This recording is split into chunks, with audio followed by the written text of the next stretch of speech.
Então, amados, abra sua Bíblia aí em 1 Pedro, no capítulo 1, e a gente quer compartilhar algo aqui antes de estarmos partindo o pão, compartilhando o momento da ceia aqui uns com os outros. Uma palavra realmente que, assim, eu creio que vem de Deus para o nosso coração, e eu estava meditando sobre isso, assim, esperando encontrar com os irmãos e a gente poder repartir um pouco dessa palavra, né? E creio que para a nossa vida, eu creio que é uma palavra que nos desafia. Então aqui em 1 Pedro, no capítulo 1, a partir do verso 13, diz assim: portanto, estejam com a mente preparada, prontos para agir, estejam alertas e coloquem toda esperança na graça que lhes será dada quando Jesus Cristo for revelado. Como filhos obedientes, não se deixem amoldar pelos maus desejos do passado, quando viviam na ignorância.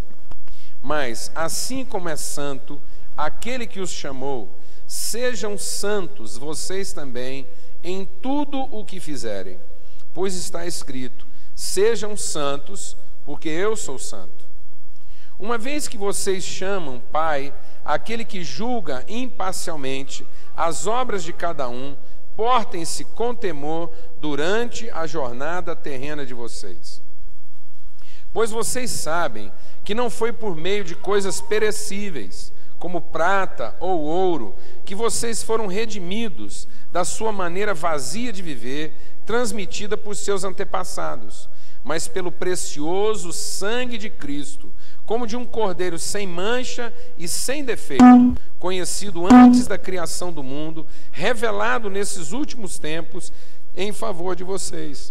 Por meio dele, vocês creem em Deus, que o ressuscitou dentre os mortos e o glorificou, de modo que a fé e a esperança de vocês estão em Deus. Agora que vocês purificaram a sua vida pela obediência à verdade, visando ao amor fraternal e sincero, amem sinceramente uns aos outros e de todo o coração.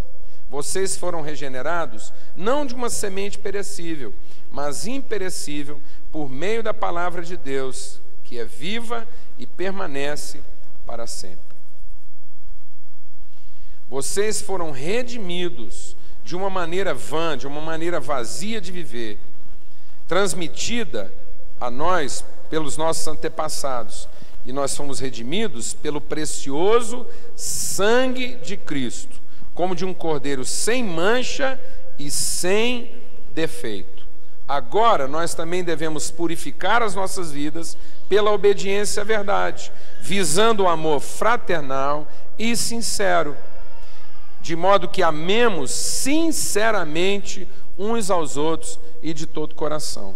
Amados, o que nós queremos meditar aqui essa noite é algo assim muito simples, mas também de muito efeito, muito prático, eficaz na nossa vida. Algo que pode realmente transformar o nosso entendimento e produzir mudanças na nossa vida, na nossa casa, nos nossos relacionamentos. Às vezes nós não compreendemos algumas coisas da parte de Deus na nossa vida. Às vezes, quando Deus coloca diante de nós alguns desafios, algumas solicitações, quando Deus... Vamos deixar o Espírito de Deus ministrar o nosso coração. Deus não nos pediu nada que antes Ele não tenha dado. Então, quando Deus nos pede alguma coisa, quando Deus demanda alguma coisa da nossa vida, não é pelo que aquilo vai representar diretamente para Ele, mas é pela pedagogia, pelo ensino que Ele quer imprimir no nosso coração. Então, todo pedido de Deus tem um teor, antes do valor em si, antes do bem ou de qualquer outra coisa, antes da ação em si, existe a pedagogia. Porque, na verdade, tudo que Deus quer é se dar a conhecer. Esse é o segredo da vida eterna. Jesus, quando estava orando lá e falando com os seus discípulos, ele disse o quê? E a vida eterna é essa, que te conheçam a ti e ao Filho a quem enviaste. Então, tudo que Deus faz é para que, ao fim, nós possamos conhecê-lo. E ao conhecer, nós possamos experimentar, nós possamos desfrutar, nós possamos encarnar a vida de Deus, saber o que é de fato viver como Deus vive. Então, na verdade, muitas coisas na nossa vida não são um fim em si mesmo, são só um meio. Quando Deus mandou a gente, por exemplo, evangelizar o mundo, isso não é um fim, isso é um meio. E não é um meio de simplesmente salvar as pessoas, porque na verdade as pessoas são salvas pela graça. Deus podia muito bem ter salvo todo mundo sem demandar a pregação. Por que Deus demanda que nós preguemos o evangelho e anunciemos o evangelho? Porque é nesse esforço de oferecer alguma coisa que nos foi dada livremente aos outros que nós vamos conhecendo a Deus. Então, na verdade, amado, a obra de Deus na nossa vida é só um pretexto para que ao fim dessa obra a gente conheça Deus. Quem aqui tem criança em casa? Presta atenção. Quando você chama um filho pequeno, inexperiente, para te ajudar em alguma coisa, quando você chama sua menina para te ajudar, você já chamou? Você acredita que ela vai te ajudar? Você sabe que ao fim você vai gastar mais tempo corrigindo o que ela faz do que propriamente recebendo a ajuda dela. Sem a participação dela, você terminava mais cedo e melhor. Certo ou errado? Por que a gente chama os filhos da gente para ajudar a gente em alguma tarefa? É porque de fato nós estamos contando com a ajuda deles e que a ajuda deles é imprescindível para terminar aquele serviço? Que nada mais. A gente gasta mais tempo corrigindo, aquilo vira uma novela, tem que fazer tudo de novo e a gente fica lá. É uma batalha. Então você acha que se fosse para encher o mundo com a glória de Deus e evangelizar todo mundo, levar todo mundo para o céu, sozinho Deus já tinha terminado?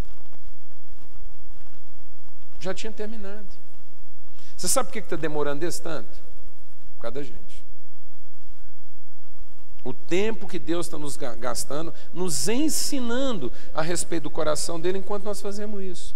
Então, na verdade, por que a gente chama os filhos para ajudar a gente em alguma coisa? Porque nós queremos a prestação do serviço deles? Não. Contratar um funcionário eficiente ficaria muito mais barato. Isso sairia mais rápido. Por que a gente chama os filhos, amados? É porque nós queremos ter relacionamento com eles, para que ao fim daquele serviço nós possamos dar a conhecer a eles, para que no fim eles possam conhecer o nosso coração, nosso amor, nosso afeto, nosso desejo de tê-los sempre junto. Então aquele serviço, na verdade, não é um fim em si mesmo, aquilo é um pretexto para mantê-los o quê? Próximos de nós, e enquanto trabalhando, a gente vai conhecendo melhor um ao outro e repartindo nossos valores e virtudes uns com os outros. Está me entendendo isso ou não, amado? Então, na verdade, amado, tudo que Deus fez, tudo que Deus montou, esse projeto todo, lá com o homem, desde o jardim, o projeto da cruz, a oferta do Filho, foi para que no fim a gente pudesse conhecer. E como diz a palavra de Deus aqui em 1 Pedro, no capítulo 1, para que ao fim nós pudéssemos ser como Ele é, fôssemos filhos de Deus. Então, quando Deus nos chama à obediência, isso não é um capricho. Isso não é porque Deus tem crise de governo. E não é porque Deus está lá, entendeu, precisando ajuntar a gente. Não é uma demanda de glória. Às vezes nós achamos que ao glorificar a Deus nós vamos acrescentar glória. Então Deus só tinha poder, Deus só tinha competência, mas lhe faltava glória. Aí ele com o poder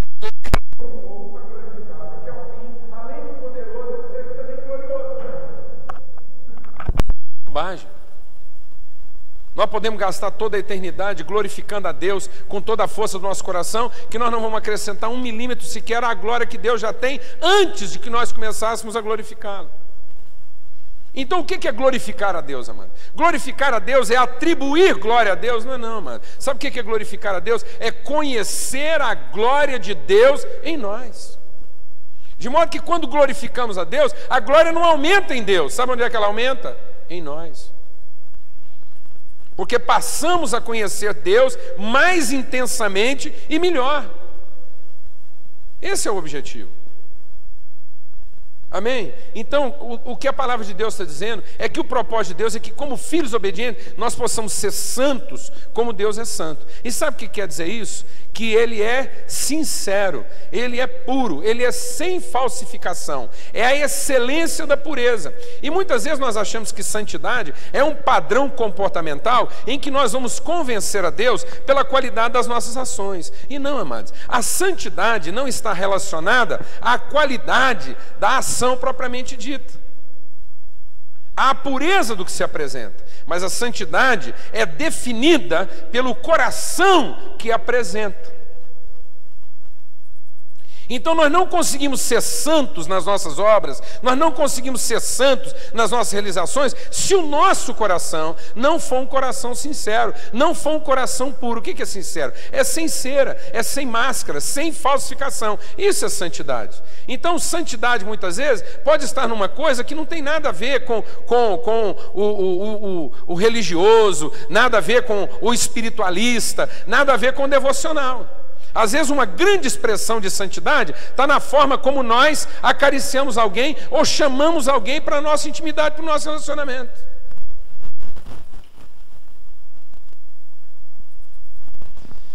Então é importante a gente entender isso. Por quê? Porque a palavra de Deus vai dizendo aqui em 1 Pedro, no capítulo 1, que foi através de uma oferta assim, santa, pura, sem mancha, sem mácula, que Deus transformou a nossa realidade. Então Deus está nos mostrando que isso tem um efeito transformador, isso tem um efeito renovador, isso muda o curso natural das coisas. De igual modo, Ele está nos exortando a que também sejamos como Ele, como filhos amados e obedientes, de modo que nós possamos também, ao agir, ao empreender qualquer coisa, ao realizar qualquer coisa, nós sejamos exatamente como o nosso Pai é, santo como Ele é santo, puro como Ele é puro, de modo que as nossas ações sejam ações o quê? Sem nenhum outro interesse, sem nenhuma outra intenção que não abençoar, que não edificar, senão dar-se a conhecer. Mas o nosso problema, amados, é que toda vez que a gente fala de oferta, toda vez que a gente fala de devoção, até quando a gente fala de santidade, nós estamos de novo preocupados com o tipo de benefício que nós vamos alcançar através dessa oferta. Aquilo que seria a coisa mais genuína na vida da igreja hoje, aquilo que seria a coisa mais simples na vida da igreja hoje, está virando moeda de troca. Então as pessoas hoje estão sendo estimuladas pela perspectiva de ofertar, na perspectiva da remuneração que eles vão receber pela sua oferta. Ora, mas a oferta que pretende a remuneração já deixou de ser oferta, já mudou de natureza. Deixou de ser o quê? Sincera. Num certo sentido, deixou de ser santa. Então, o que nos transformou? Foi uma oferta excelente. Quando Jesus tomou o pão e disse assim: isso aqui não é outra coisa, senão a tipificação, o exemplo, o sinal do meu próprio corpo que é oferecido em favor de vocês.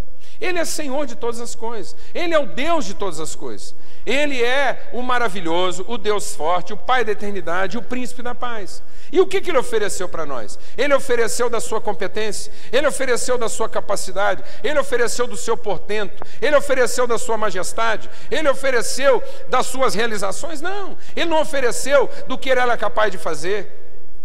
Muita gente partilhou do que Jesus era capaz de fazer e não teve a sua vida transformada. Quem tem a sua vida transformada? Aquele que partilha de quem Jesus é na sua essência.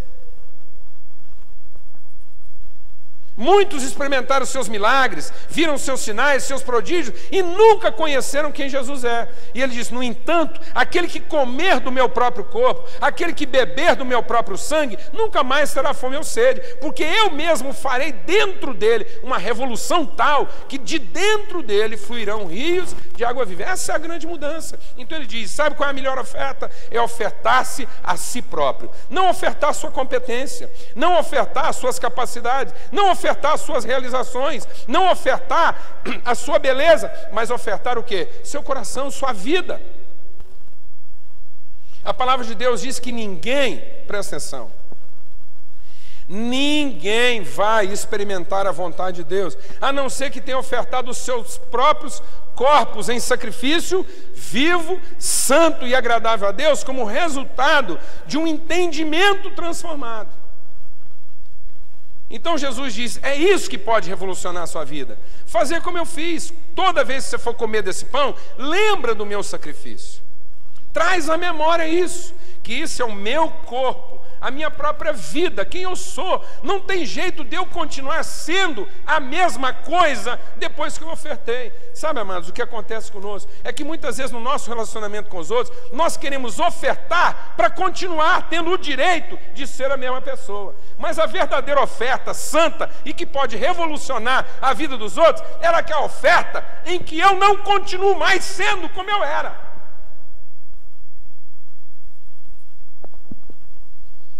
E às vezes no casamento, na amizade, no relacionamento, eu quero ofertar alguma coisa e dizer, bom, agora eu estou livre para ser quem eu quero ser. E sabe o que Jesus está dizendo? Eu nunca mais vou ser eu mesmo.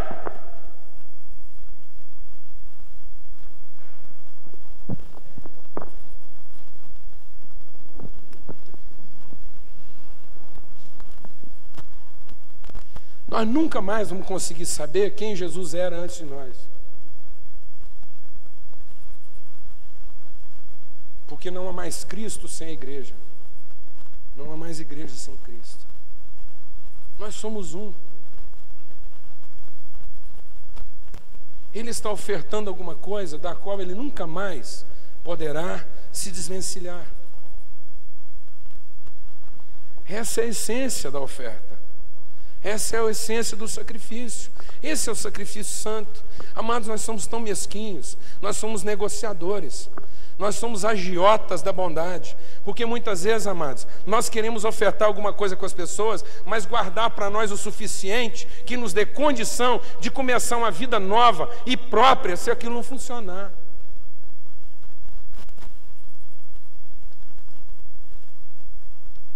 Sabe o que pode mudar a vida de alguém ao seu lado? Ele, enfim, perceber que aquilo que você está entregando para ele faz com que você nunca mais seja a mesma pessoa. Aquilo que você está entregando para essa pessoa, mostra para ela que você nunca mais conseguirá ser de novo você mesmo. É assim que nós estamos partilhando uns com os outros, amados. Sabe, eu acho que nós temos assim, umas coisas na cabeça, fruto assim de como a gente vai interpretando certas coisas. Às vezes eu ouço alguém falar assim, e isso assim me deixa louco. Alguém chega e fala assim, pastor, rapaz, eu estou precisando de oração. Eu falo, o que foi, meu irmão? Ah, minha mulher é difícil demais, pastor. Complicadíssima. Mulher nervosa, ansiosa, pressão. Uma cruz na minha vida. Estou carregando uma cruz. A mulher chega e fala, pastor, vamos agarrar de oração aqui, vamos pegar junto, fazer um jejum, vamos subir no monte, vamos vestir pano de saco, porque meu marido, alcoólatra, sem vergonha, mulherengo, pão duro, mão de vaca, uma cruz que eu carrego. O outro chega, tem um automóvel ruim, tadinho. O automóvel dele, aquilo não dá partida de manhã, não adianta trocar a bateria, que não funciona, só pega no tranco, e vive engasgando, fazendo ele passar constrangimento no engarrafamento. Vê o engarrafamento, já sabe que o automóvel do irmão está lá, produzindo aquela crise toda. Tem jeito. Aí o cara chega, estou precisando de livramento. Isso é uma cruz, esse carro é uma cruz que eu carrego. Mas isso não tem nada a ver com cruz. Isso tem a ver com ignorância, desobediência, estupidez, né? Porque às vezes a gente está enfrentando um casamento assim por falta de conhecimento de Deus, por precipitação, ansiedade, falta de submissão, falta de graça. Às vezes está andando um automóvel desse jeito porque ainda não entendeu que às vezes é melhor andar a pé, até Deus arrumar outra coisa aqui, né? Mas isso não tem nada a ver com cruz. Isso tem a ver com outras coisas. A cruz, amados, a cruz que nos redime, essa é a cruz dos homens, essa é a cruz onde eles colocavam os marginais, mas essa não é a cruz de Deus. A cruz de Deus que muda, que transforma, aquela cruz dos homens onde eles colocavam os bandidos, onde eles colocavam os desqualificados, onde colocavam os carros que não funcionavam, as mulheres que não prestavam, os homens que eram mentirosos e adultos, essa cruz nunca redimiu ninguém.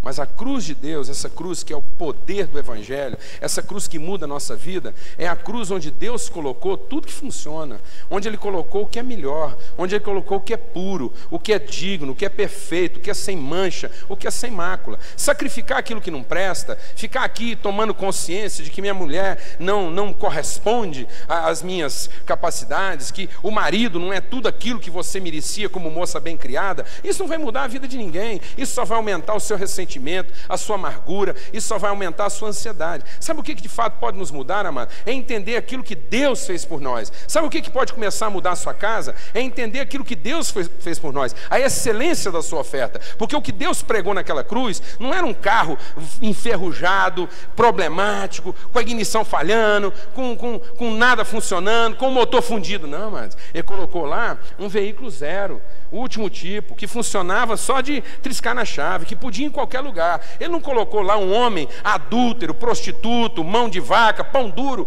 Ele colocou lá um homem perfeito, digno, que ama seus amigos, que ama sua mulher, que é respeitador de tudo e de todos. Ele não colocou lá uma mulher bandida, ansiosa, nervosa, crica, que fica cobrando e vasculhando tudo da vida do sujeito. Não, ele colocou lá algo que é perfeito, que é santo, que é doador, que é misericordioso e rico em paciência e bondade. Isso é cruz. Isso é cruz. Porque o que redime, o que transforma, não é a oferta do que não está funcionando, não é abrir mão daquilo que nos desgasta. Sabe o que pode começar a transformar a sua casa? É tomar esse exemplo, é olhar para o nosso Pai e sermos obedientes como Ele nos ensinou, e entender que naquilo que Ele está nos pedindo, Ele não está querendo receber alguma coisa de nós, Ele está querendo nos ensinar a sua pedagogia, Ele está querendo mostrar para você e para mim o que de fato pode começar a mudar a vida da nossa casa, a vida do nosso trabalho, a vida da igreja. E sabe o que pode mudar? É começar a colocar coisas excelentes em favor dos outros. Ontem nós fomos fazer uma visita para um irmão e tinha que pegar um pedaço de terra. E tinha lá uns 5 carros para ir. E aí a gente vai vendo um zum assim, e você vai entendendo umas coisas. Aí vai pegar uma estrada de terra, esburacado, o negócio lá vai pegar feio. Aí um já vira para o outro e fala assim: não, olha, vamos no seu carro mesmo que já está sujo.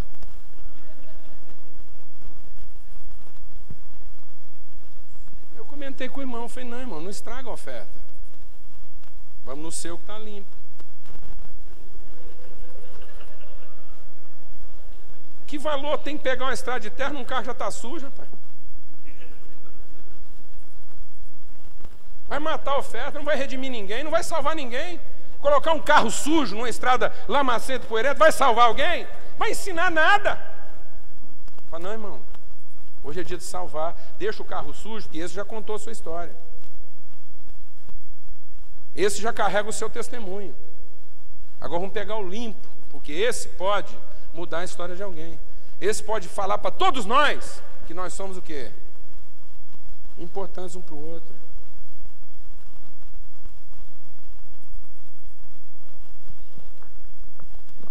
Amado, em nome de Jesus. Tem marido que só passa perfume para sair de casa. Tem mulher que só se apronta para enfrentar as amigas. Isso é muito triste. Isso é muito triste. Você pode achar que isso é uma coisa banal, mas isso é muito triste. Isso é muito triste. Esse descuido, esse descaso. Eu prometi que eu não ia falar para vocês porque eu pus terno hoje à noite, então eu não vou falar.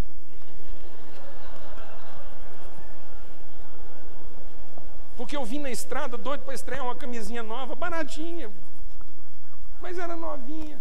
Eu achei que eu ia até ficar mais à vontade, mas tinha uma voz de uma anja do meu lado dizendo assim: põe o terno, você sabe que eu gosto. Aí quando eu achei que eu já tinha resolvido isso com Deus, falei, não, Deus, eu vou com a camisa mesmo, que os caras são mais à vontade. E assim no meu coração, mas você vai falar sobre a excelência da oferta, sobre oferecer para os outros aquilo que é prazeroso para eles, não que é prazeroso para nós. Aí no apagar das luzes, faltando assim 5 minutos, o anjo falou de novo, mas ia ficar tão bom se você tivesse de terno.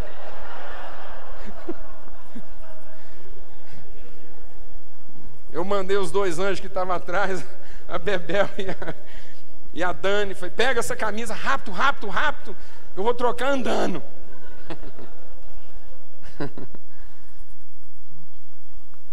Sabe, irmãos, são coisas tão simples na nossa vida que podem começar a transformar a vida dos outros. O que o seu amado, o que o seu amigo, o que o seu cônjuge está recebendo de você? A cruz das maldições, dos infortúnios, das desgraças? Essa não pode mudar nada. Mas aquela cruz que transforma maldição em bênção, em favor, porque é aquela cruz que crucifica o melhor de nós.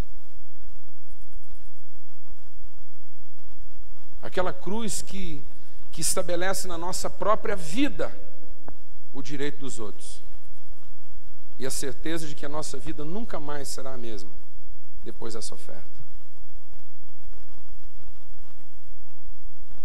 Sabe, amados, nós estamos precisando disso na igreja.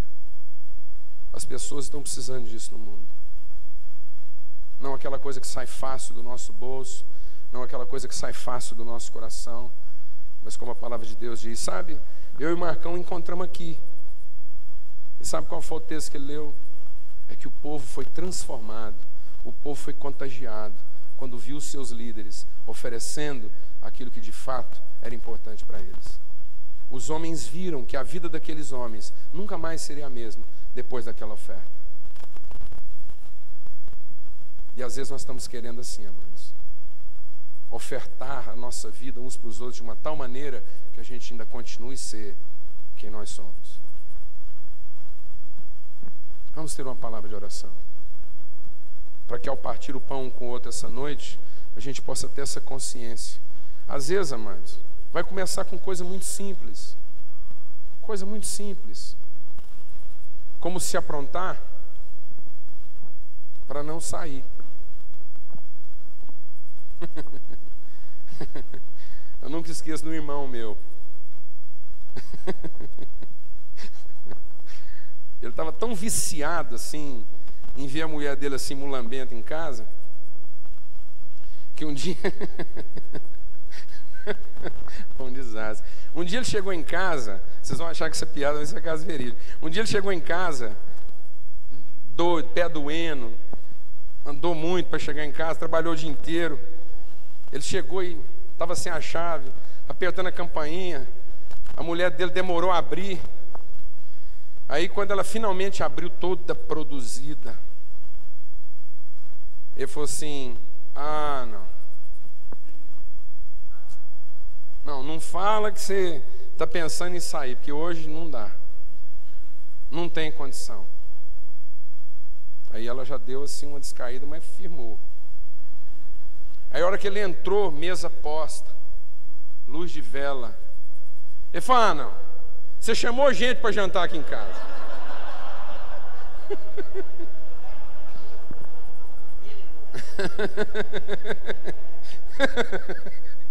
Rapaz, ele demorou a puxá-la para trás. Não, vai me falar que você chamou gente para jantar aqui em casa. Acabou. Mas é isso.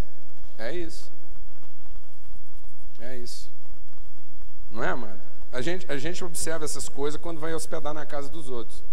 Às vezes eu vou hospedar na casa dos outros e enxugo com as toalhas que não enxuga ninguém, já viu? Que tá pura cera. Nunca foi usar, né?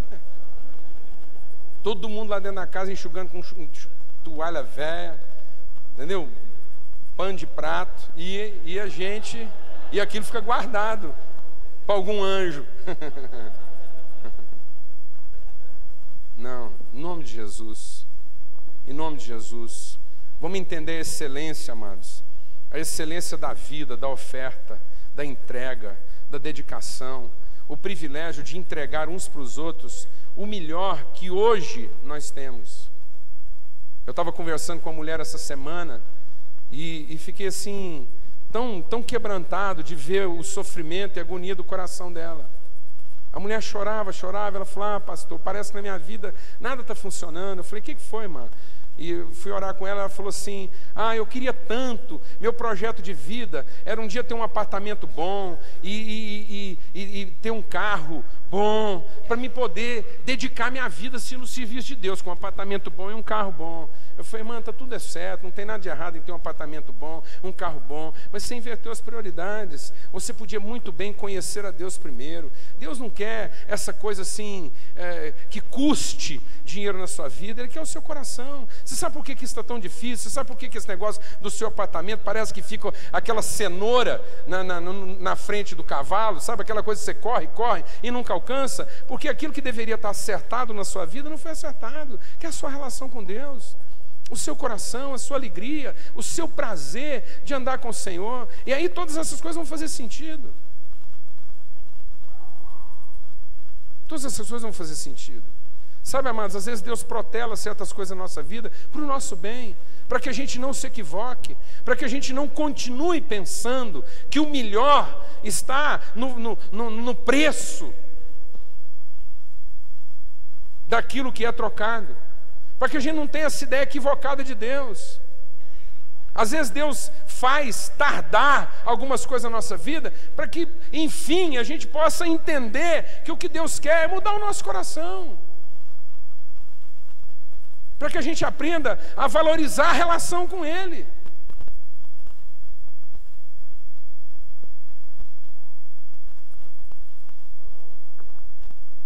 É tão triste como é que a gente tem que aprender algumas coisas assim de modo tão difícil.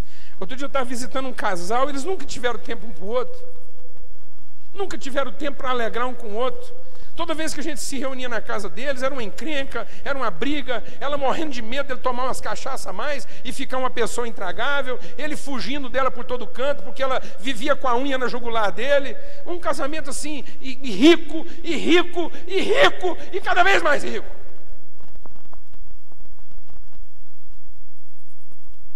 Hoje, graças a Deus, eles têm dinheiro para pagar os melhores médicos, eles estão doentes, cada vez mais doentes. Mas eu vou lá na casa deles e vejo um cuidando do outro, um abraçando com o outro. Eles têm todo o tempo do mundo. Eu nem sei se eu quero ver aquele casal curado, porque eu sei como é que eles eram cheios de saúde. Eles não se achavam. Eles não se achavam.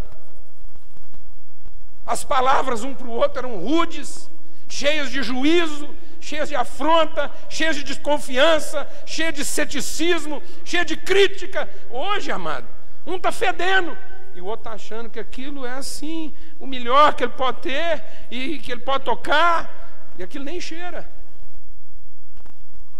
Sabe por quê? Porque ainda respira. E só porque ainda respira, para ele é perfume.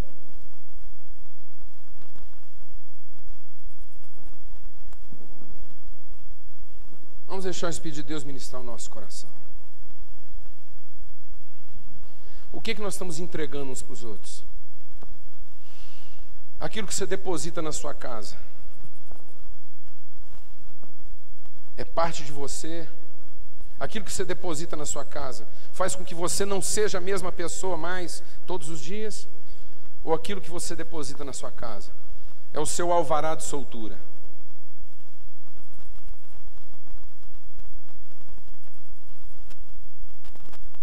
É o que te permite continuar vivendo a sua vida, fazendo seus planos e sonhando seus sonhos.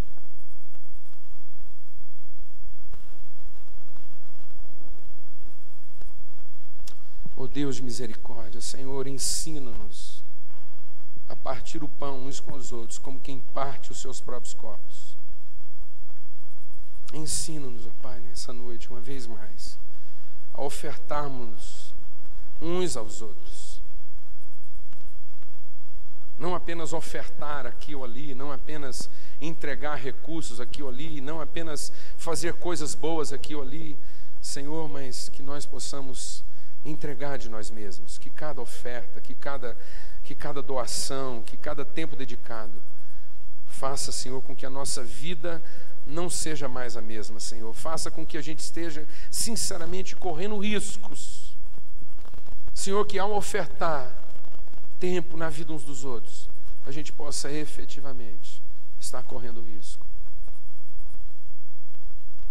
Não permita, Senhor, que a gente continue a fazer ofertas assim tão seguras, mas que a gente possa olhar para a cruz e ver que ali está o poder do Senhor para a salvação de todo aquele que crê. Nós cremos, ó Pai, nós cremos naquela oferta sem mancha, sem mácula, e ó Deus, nós queremos ser transformados por essa oferta, e assim nós queremos amar sinceramente e ardentemente de todo o coração uns aos outros, ó Pai, porque é isso que vai conseguir mudar a consciência e o coração uns dos outros. Nós amamos porque o Senhor nos amou primeiro, então de igual modo nós também queremos amar, nós queremos tomar essa iniciativa e queremos amar como Jesus amou, que não teve medo da morte, mas lançou-se nas tuas mãos em favor dos seus irmãos. E assim nós queremos nos lançar, Pai, nas tuas mãos em favor dos nossos irmãos, assumindo todos os riscos, mesmo sabendo, Pai, que vamos enfrentar circunstâncias que podem nos marcar definitivamente. Em nome de Cristo Jesus, levanta aqui, Senhor, maridos que estejam dispostos a ofertar a última parte em favor das suas esposas e dos seus filhos. Levanta aqui esposas que estejam dispostas a ofertar a última parte em favor dos seus maridos e dos seus filhos. Levanta, Senhor, aqui filhos que estejam dispostos a ofertar a última parte em favor dos seus pais e dos seus amigos. Levanta, Senhor, em meio de nós aqui um povo que está disposto a ofertar, não dos seus recursos apenas, mas ofertar do seu próprio coração, do seu próprio tempo, das suas próprias prioridades, dos seus valores mais intrínsecos, ó Pai, em favor uns dos outros. É assim que nós queremos amar, é assim que nós queremos partir o pão essa noite, no nome de Cristo Jesus. E que a nossa oferta, Senhor, e que a nossa oferta possa começar a produzir essa mudança. Que ao olhar para nós, ó Pai, as pessoas se sintam entusiasmadas, encorajadas, a também começar a dedicar as suas vidas uns aos outros, ofertar as suas vidas uns para os outros, em nome de Cristo Jesus, em nome de Jesus, amém. Graças a Deus.